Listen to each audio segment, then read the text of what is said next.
बहराइच विधायक सुरेश्वर सिंह ने उपद्रवियों पर कराई एफआईआर, मामले में की प्रेस कॉन्फ्रेंस। बोले, मुझे नहीं पता था, भाजपा नेता है। उनमें से केवल एक भाजपा कार्यकर्ता, विपक्ष पर भी लगाया आरोप। बोले, 13 नवंबर के बाद सब चुप हो जाएंगे। थाना अध्यक्ष, चौकी इंचार्ज समेत स्थानीय पुलिस पर भी खड़े किए सवाल।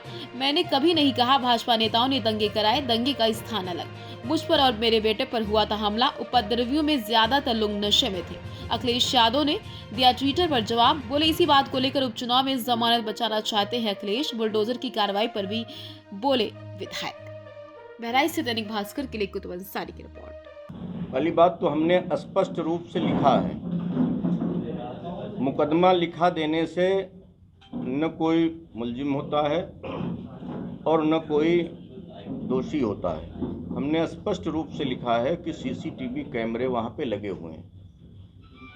एक दुकान पे नहीं, कई दुकानों पे लगे हुए हैं।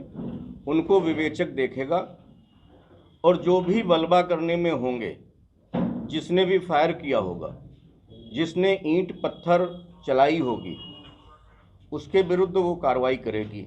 इसका महाराजगंज की घटना से कोई लेना देना नहीं है। और जहां बार बार भाजपा का जिक्र आता है, हमारे ख्याल से भाजपा का इसमें कोई नहीं है। बाद में जानकारी मिली कि अर्पित श्रीवास्तव भाजपा के भारतीय जनता युवा मोर्चा के नगर अध्यक्ष हैं। इसके अतिरिक्त भाजपा का मेरे विचार से कोई इसमें है नहीं। और उपद्रवी लोग थे, ज़्यादातर लोग नशे में थे और सब लोग ये कह रहे थे कि ये हमारा भाई है।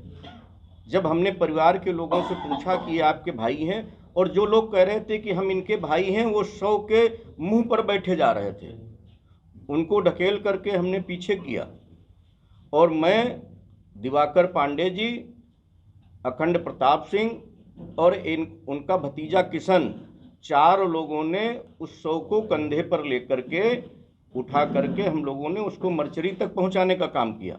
और जब मर्चरी पहुंच गए तो मर्चरी का दरवाज़ा भी तोड़ दिया उपद्रवियों ने। एम्बुलेंस को शीशा पत्थर फेंके, एम्बुलेंस भाग गई। उसके बाद में मर्चरी की दीवार भी गिरा दी गई, जो लोगों ने मुझको बताया। और 13 तारीख की घटना है। कई लोगों ने कहा कि अपने लोग हैं, तो हमने कहा कि अगर कोई अपना है तो आ करके बता दे। हमने 18 तारीख को एफआईआर लिखाई है। जो नाम मुझे ज्ञात हुए, हमने 18 तारीख को एफआईआर लिखाई है। और इसमें कहाँ से ये बात आ गई, अखिलेश जी हो या कोई अन्य नेता कह रहा हो कि भारतीय जनता पार्टी ने दंगा कराया और भारतीय जनता पार्टी के नाम ही भारतीय जनता पार्टी के विधायक ने लिखा दिया। तो स्पष्ट रूप से परिलक्षित होता है कि ये अकारण एक माँ के बेटे को, एक पत्नी के पति को, जिसकी हत्या हो गई थी, उसको सड़क पर रख करके एक राजनीतिक रूप दिया जा रहा था, राजनीतिक रंग दिया जा रहा था, लोगों को भड़काया जा रहा था।